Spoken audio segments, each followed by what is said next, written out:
Assalamu alayka ya Rasulullah. Assalamu alayka ya Habibi ya Nabi Allah ya Rasulullah. Assalamualaikum warahmatullahi wabarakatuh. Innal hamdalillah nahmaduhu wa nasta'inuhu wa nastaghfiruh wa na'udzu billahi min syururi anfusina wa min sayyiati a'malina. May yahdihillahu fala mudhillalah wa may yudlil fala hadiyalah.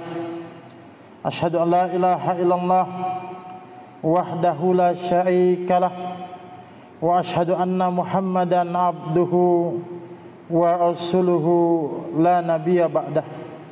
Allahumma salli wa sallim ala nabiyyina Muhammadin wa ala alihi wa ashabihi wa man tabi'ahum bi ihsanin ila yaumiddin.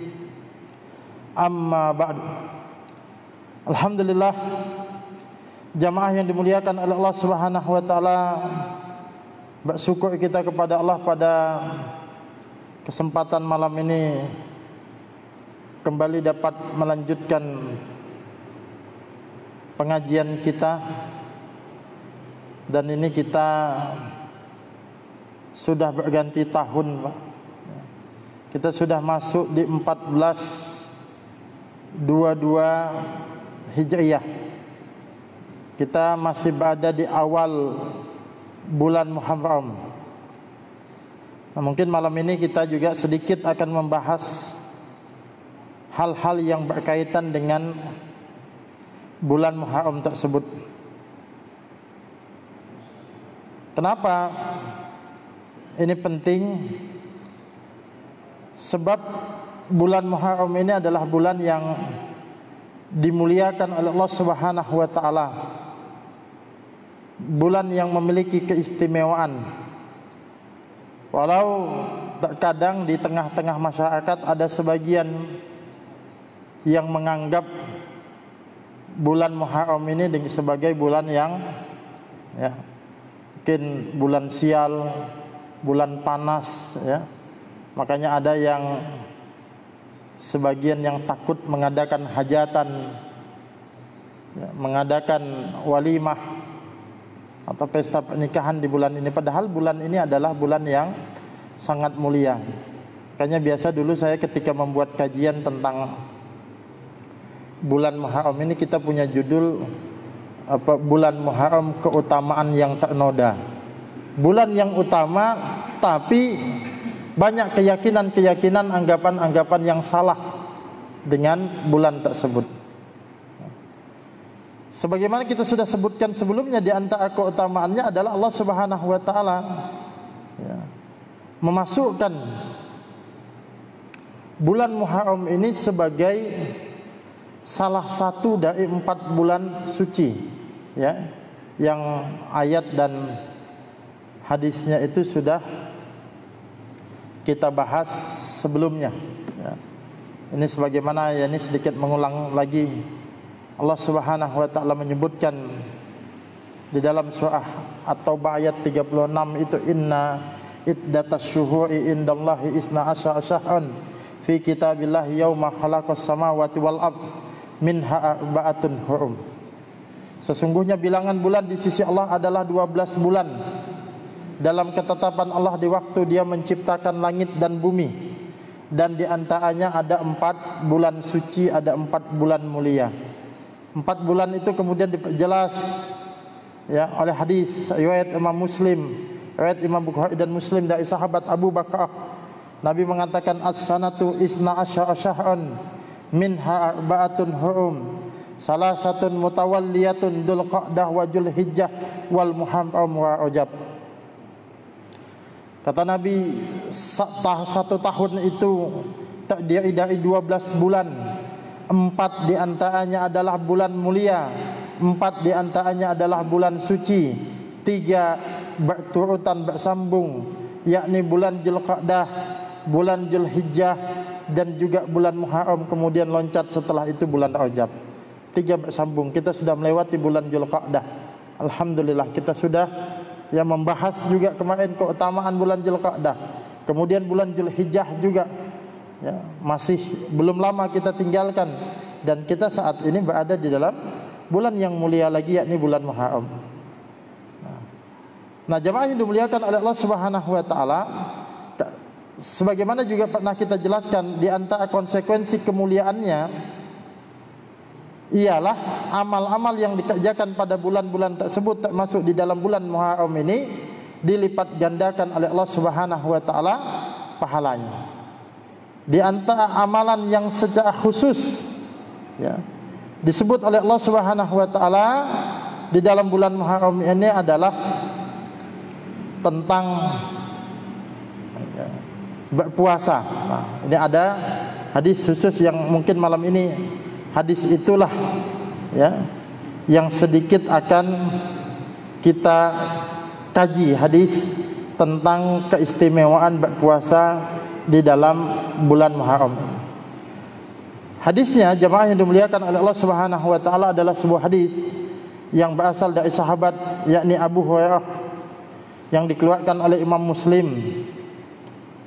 bahwa Rasulullah sallallahu alaihi wasallam bersabda, "Afdhalus siyami ba'da Ramadan syahrullahi al-muharram, wa afdhalus salati ba'dal faridah salatul lail."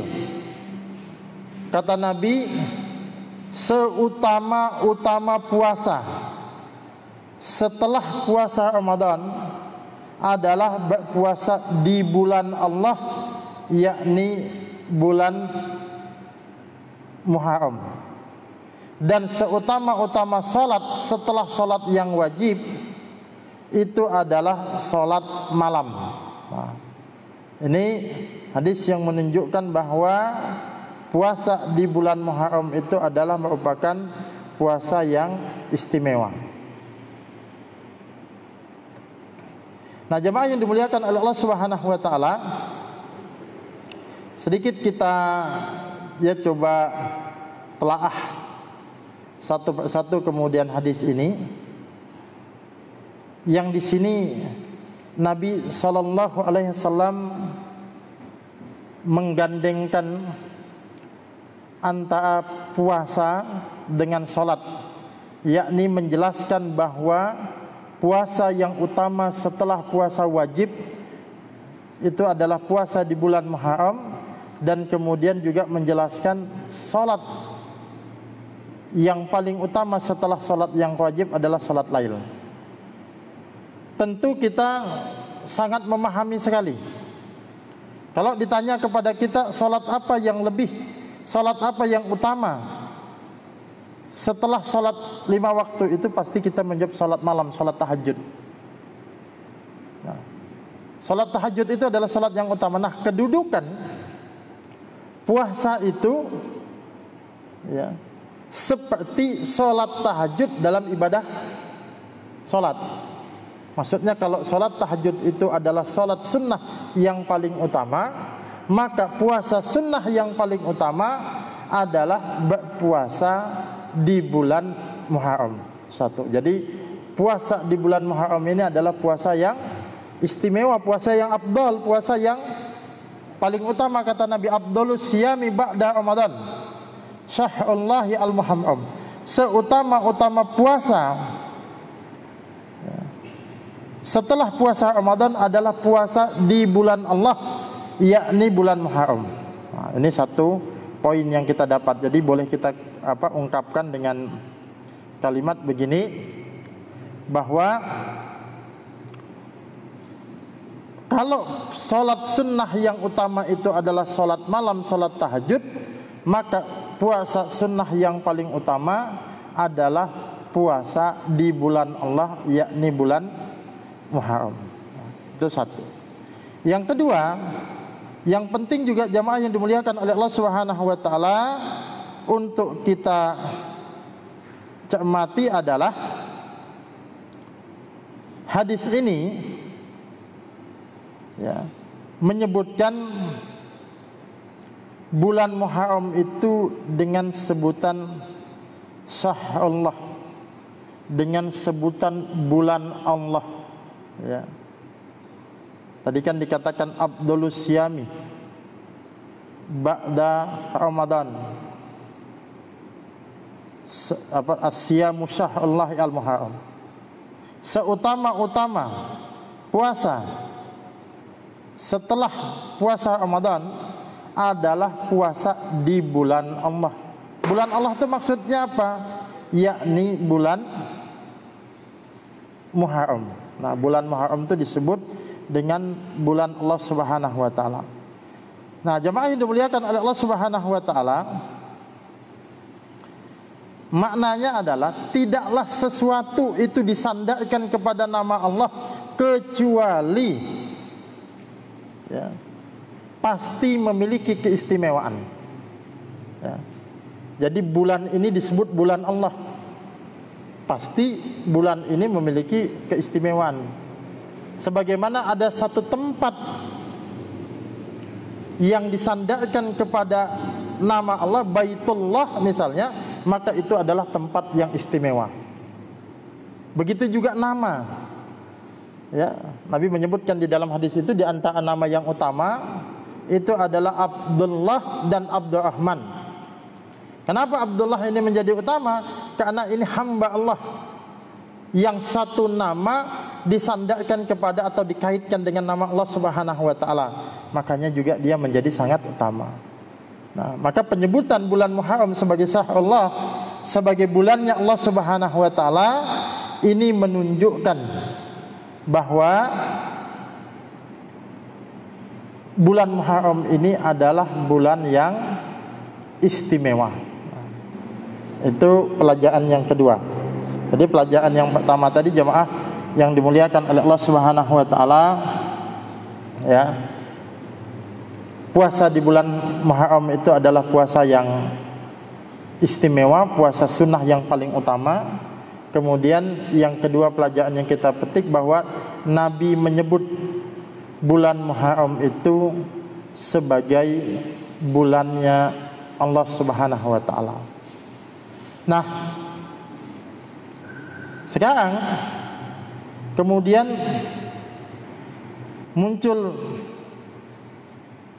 pertanyaan kita, ya. Kalau memang bulan Muharram itu adalah bulan yang istimewa dan puasa di situ dikatakan puasa yang istimewa, kapankah tepatnya kita melaksanakan puasa di bulan Muharram itu? Nah, jemaah yang dimuliakan oleh Allah Subhanahu wa taala, di dalam prinsip kita di dalam melaksanakan amal, kita tidak mengkhususkan sesuatu kecuali itu dikhususkan oleh Allah dan Rasulnya. Nah, tadi hadisnya umum bahwa puasa di bulan Muharram itu adalah puasa yang istimewa, puasa terbaik setelah puasa wajib. Kapan waktunya? Tidak disebut spesifik oleh Allah Subhanahu wa taala. Maka kita tidak menyebut spesifik ada puasa tertentu di bulan Muharram kecuali di waktu yang telah dikhususkan oleh Rasulullah sallallahu alaihi wasallam, yang nanti juga akan kita sebut, yakni pada tanggal 10 Muharram, puasa Asyura, yang nanti kemudian juga disebut didahului dengan puasa Tasu'a, puasa tanggal 9-nya. Nah, jadi kalau kita ditanya kapan puasa di bulan Muharram itu, jawabannya adalah tidak dikhususkan pada tanggal tertentu kecuali pada tanggal 9 dan 10. Artinya yang khusus itu tanggal 9 dan 10. Tapi di waktu-waktu yang lain silahkan kita memperbanyak puasa itu dengan puasa-puasa yang sudah disyariatkan. Misal puasa Senin Kamis, Kemudian nanti kita ada yang paling baik juga adalah puasa Daud. Tapi kita tidak boleh menetapkan tanggal-tanggal yang lain, tanggal-tanggal tertentu yang lainnya kalau tanpa ketetapan dari Allah dan Rasulnya. Misal muncul pertanyaan kemarin ya, ini contoh banyak pertanyaan, apakah ada puasa tanggal 1 Muharram? Nah, jawabannya kalau tanggal 1-nya dikhususkan itu tidak ada. Tapi kemarin kita bisa berpuasa karena apa? Karena itu di puasa hari Kamis. Dan puasa hari Kamis itu di bulan Muharram masuk daripada keumuman ayat, keumuman hadis. Ya. Yakni seutama-utama puasa setelah puasa yang wajib, setelah puasa Ramadan adalah puasa di bulan Allah, yakni bulan Muharram. Jadi Senin, Kamis ya, kita perbanyak puasa kita. Atau kalau yang mau puasa Daud, puasa Ayyamul Bid, itu silahkan diperbanyak. Intinya berpuasa di bulan Muharram ini adalah waktu yang baik. Nah, kemudian yang dikhususkan oleh dalil, yang dikhususkan oleh hadis itu ialah di tanggal 10-nya. Nah, ini tanggal 10-nya kemudian kita sebutkan ya hadis tentang puasa.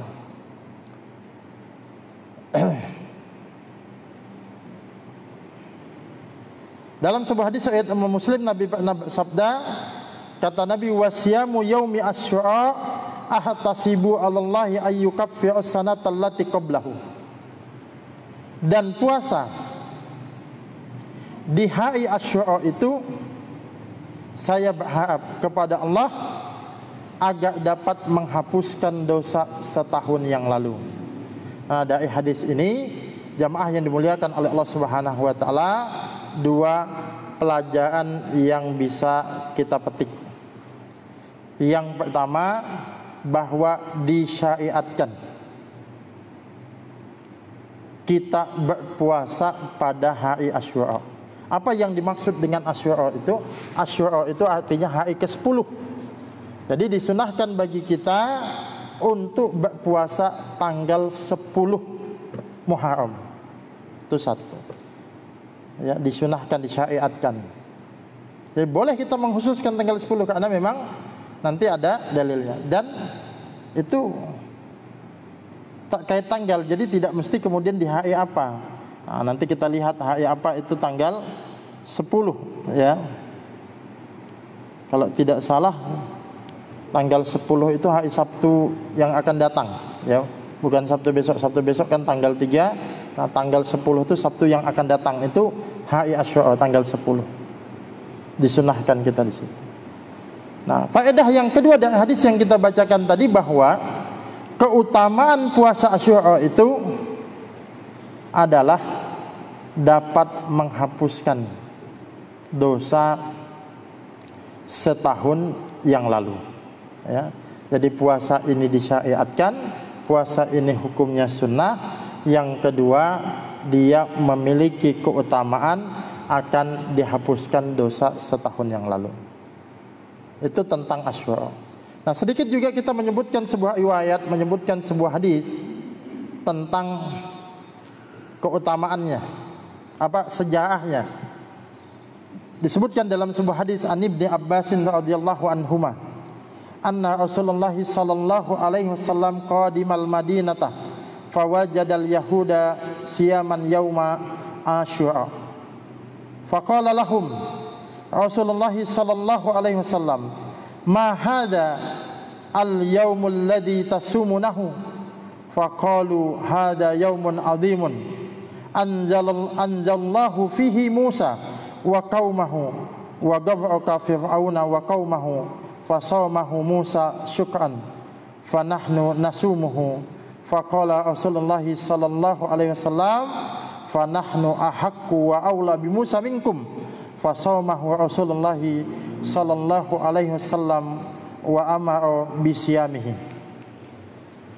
Di dalam hadis ini diceritakan oleh Ibnu Abbas radhiyallahu anhuma bahwa Rasulullah sallallahu alaihi wasallam datang ke Madinah. Lalu beliau mendapati orang-orang Yahudi berpuasa pada hari Asyura.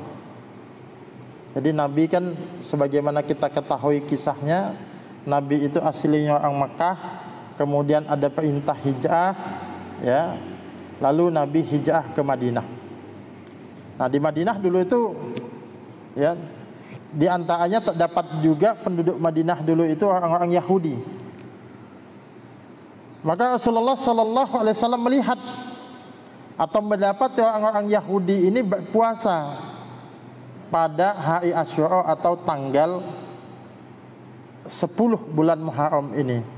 Maka Rasulullah sallallahu alaihi wasallam kemudian berkata, ya, bertanya kepada orang-orang Yahudi ini, kata Nabi, "Ma hadzal yaumul ladzi tasumunahu?" Hari apa ini, kata Nabi, yang kalian berpuasa pada hari ini? Maksudnya Nabi, kenapa kalian berpuasa pada hari ini? Ya. Lalu faqalu, mereka mengatakan, "Hadza yaumun azim." Orang-orang Yahudi itu mengatakan ini adalah hari yang agung. Ini adalah hari yang istimewa. Anzallahu fihi Musa wa qaumahu. Pada hari inilah Allah Subhanahu wa taala menyelamatkan Musa dan kaumnya. Ya. Wa gharqa fir'auna wa qaumahu. Dan pada hari ini juga sekaligus Allah menenggelamkan Fir'aun dan bala tentaranya. Sebagaimana kita ketahui sudah, jamaah yang dimuliakan oleh Allah Subhanahu wa taala, dalam sejarah kan Nabi Musa dikejar oleh Fir'aun dan bala tentaranya sampai kemudian di laut itu Allah Subhanahu wa taala dengan mukjizatnya Nabi Musa bisa melintas di situ, kemudian diselamatkanlah Nabi Musa dan kaumnya. Lalu ketika Fir'aun dan bala tentaranya masuk ke laut itu, maka tenggelamlah Fir'aun dan bala tentaranya. Itu terjadi pada tanggal 10 Muharram. Ya.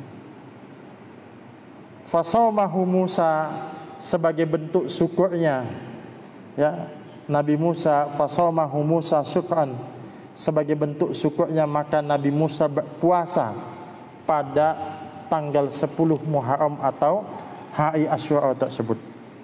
Ya. Jadi Nabi Musa berpuasa sebagai bentuk syukurnya kepada Allah Subhanahu wa taala. Fa nahnu nasumuhu, kami juga puasa, kata orang-orang Yahudi itu. Ya. Lalu faqala Rasulullah sallallahu alaihi wasallam, lalu Rasulullah sallallahu alaihi wasallam mengatakan, "Fa nahnu ahaqqu wa aula bi Musa minkum." Kata Nabi, ya, kamilah yang lebih berhak dan lebih utama daripada kalian terhadap Nabi Musa. Maksudnya Nabi itu yang lebih pantas untuk mengikuti Nabi Musa itu kami, umat Islam, ya. Lalu kemudian disebutkan di dalam hadis ini, fasaumahu Rasulullah sallallahu alaihi wasallam, maka beliau pun berpuasa pada hari Asyura itu, wa amara bisyamihi, dan memerintahkan sahabat-sahabat yang lain juga untuk berpuasa pada hari Asyura tersebut. Nah, di sini jemaah yang dimuliakan oleh Allah Subhanahu wa taala, ada beberapa hal yang menjadi pelajaran kita atau catatan kita di balik riwayat yang kita bacakan tadi.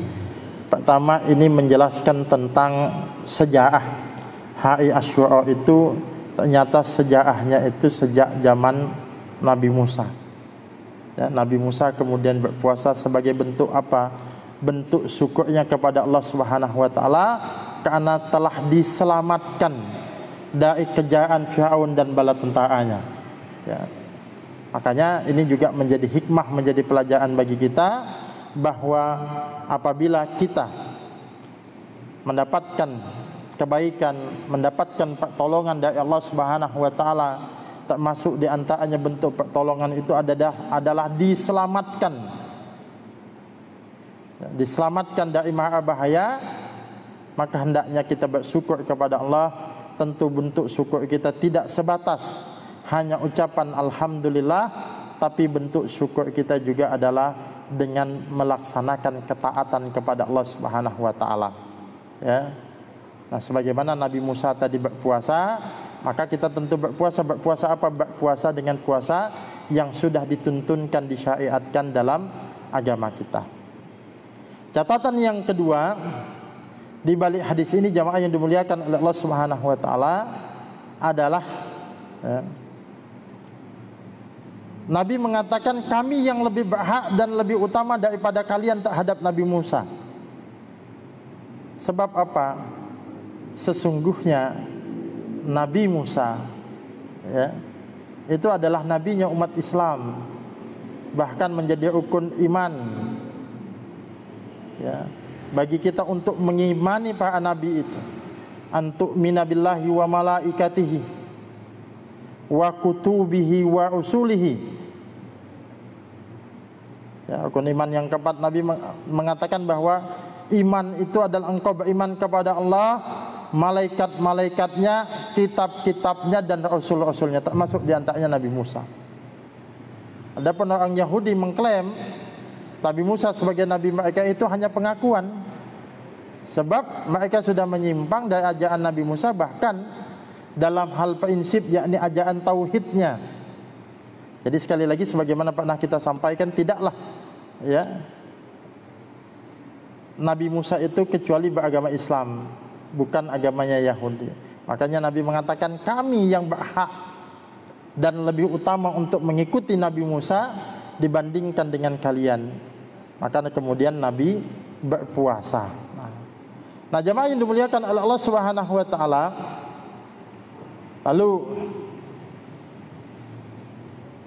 kalau seandainya ada anggapan atau ada kekhawatiran, kalau kita berpuasa di hari Asyura ini, jangan-jangan nanti kita dianggap untuk mengikuti agama Yahudi.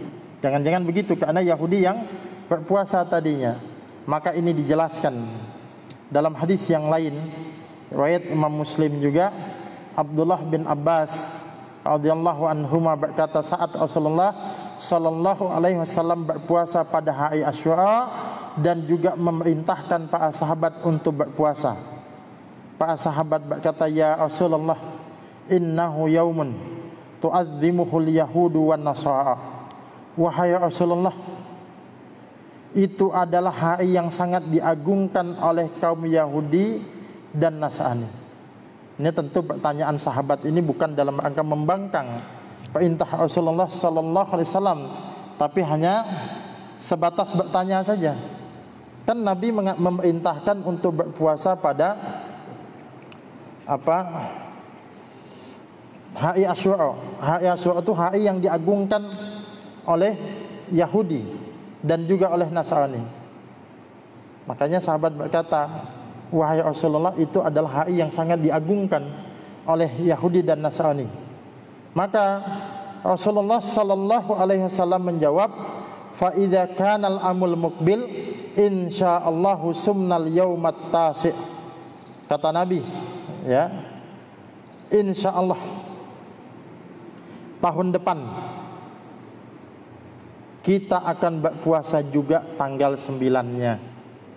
Nah, jadi supaya menyelisihi, supaya tidak sama persis dengan Yahudi dan Nasrani, maka Nabi mengatakan tanggal 9 tahun depan kita puasa. Jadi puasa kita tanggal 9 dan juga tanggal 10. Jadi kata Nabi begitu, tanggal 9 dan tanggal 10. Nah, kemudian Ibnu Abbas mengatakan falam ya'til amul muqbil hatta tuwfiya Rasulullah sallallahu alaihi wasallam. Tapi belum sampai tahun depan Rasulullah sallallahu alaihi wasallam pun wafat. Jadi Nabi bilang tahun depan kita puasa juga tanggal 9. Tapi belum sampai tahun depan Nabi sudah wafat. Jadi Nabi belum sempat melaksanakan puasa di tanggal 9 Muharram ini, puasa Tasu'a ini, puasa di hari ke-9. Tapi kata para ulama, sekalipun Nabi belum sempat berpuasa, tapi sudah Nabi nyatakan sudah Nabi sebutkan. Ini menunjukkan bahwa puasa tanggal 9 itu juga sunnah. Jadi kalau boleh kita buat urutan, disunnahkan bagi kita untuk berpuasa tanggal 10-nya. Lebih afdal lagi kalau tanggal 9 dan kemudian tanggal 10. Nah, kalau tanggal 9 arti kita mulai Jumat depan. Ya, Jumat depan itu sudah masuk tanggal 9. Sabtunya itu tanggal 10. Nah, lebih bagus lagi berarti kalau dia menyambung di kita puasa hari Kamis, karena sunnahnya puasa hari Kamis. Kemudian hari Jumat kita berpuasa karena puasa Tasu'a, puasa tanggal 9. Lalu kemudian kita berpuasa juga di tanggal 10-nya hari Sabtu. Nah, itu jamaah yang dimuliakan oleh Allah Subhanahu wa taala ya. Nah, lalu sedikit tambahan juga, apakah ada berpuasa di tanggal 11-nya? Nah, kalau tadi kita sudah nyatakan puasanya tanggal 9 dan kemudian juga tanggal 10. Lalu bagaimana di tanggal ke-11? Apakah kemudian ada? Nah, sebagian ulama ada yang berpendapat disunnahkannya berpuasa pada tanggal 11 Muharram. Jadi selain tanggal 9 dan tanggal 10 ya, juga disunahkan kata mereka sebagian ulama tanggal 9 dan tanggal 10. Alasan mereka adalah sebuah hadis riwayat Imam Ahmad dan Ibnu Khuzaimah. Nabi bersabda, "Sumu yauma Asyura wa khaliful yahudu summa sumu qablahu yauman wa ba'dahu yauman." Di dalam hadis ini disebutkan berpuasalah pada hari Asyura dan selisihilah kaum Yahudi dengan berpuasa sebelumnya, sehari sebelumnya dan satu hari setelahnya. Berarti kalau sehari sebelumnya tanggal 9, sehari setelahnya itu tanggal 11. Hanya saja sekali lagi ini diperselisihkan oleh para ulama. Abu Malik bin Sayyid Salim dalam Sahih Fikih Sunnah itu mengatakan hadis ini dhaif sekali, lemah. Lemahnya pun bukan lemah biasa, tapi dhaif jiddan, yang lemah sekali, jadi tidak dapat dijadikan sebagai dalil tentang disunnahkannya puasa tanggal 11 Muharram. Ya. Ada juga mengatakan pendapat ini berpuasa tanggal 11 Muharram itu lemah, yang ada pada sanadnya seorang perawi namanya Ibnu Abi Laila, seorang yang jelek hafalannya sehingga tidak bisa dijadikan dalil. Nah, jadi jamaah yang dimuliakan oleh Allah Subhanahu wa taala, untuk lebih berhati-hati wallahu alam bisawab, saya tidak mengamalkan berpuasa tanggal 11 Muharram. Ya, tapi saya biasa berpuasa tanggal 9 dan tanggal 10. Tanggal 11 saya tidak mengamalkan sekalipun ada hadisnya, tapi sebagian ulama mengatakan hadis itu lemah. Ini sebagai bentuk kehati-hatian. Tapi seandainya pun ada yang melaksanakan, berarti dia argumennya dengan hadis ini. Tapi hanya saja kita katakan hadisnya tadi adalah hadis yang lemah. Nah, jadi hendaknya yang paling afdal itu berpuasa tanggal 9 dan 10. Kalau tidak bisa 9 dan 10, bisa kita berpuasa tanggal 10-nya saja. Tapi tidak bisa berpuasa tanggal 9-nya saja. Kalau karena intinya itu dipuasa tanggal 10. Tanggal 9 itu sebagai pelengkap dan penyempurna. Ya. Nah, jadi kalau tanggal 10-nya saja sudah cukup, dilengkapi dengan sempurna tanggal 9 dan 10 itu lebih bagus. Tapi kalau tanggal 9 saja tidak cukup. Karena apa? Karena tanggal 9 itu bukan itu yang utama. Yang utamanya itu tanggal 10-nya. Nah, itu jamaah yang dimuliakan oleh Allah Subhanahu wa taala, ini sengaja saya sampaikan ya malam ini, karena pekan depan kita sudah menyongsong tanggal 9 dan tanggal 10 itu, supaya kemudian kita bersiap, supaya juga kita mengingatkan mungkin saudara-saudara kita, keluarga-keluarga kita, supaya kemudian ya mengingat bahwa ada puasa Tasyu'a tanggal 9 dan juga puasa Asyura ini.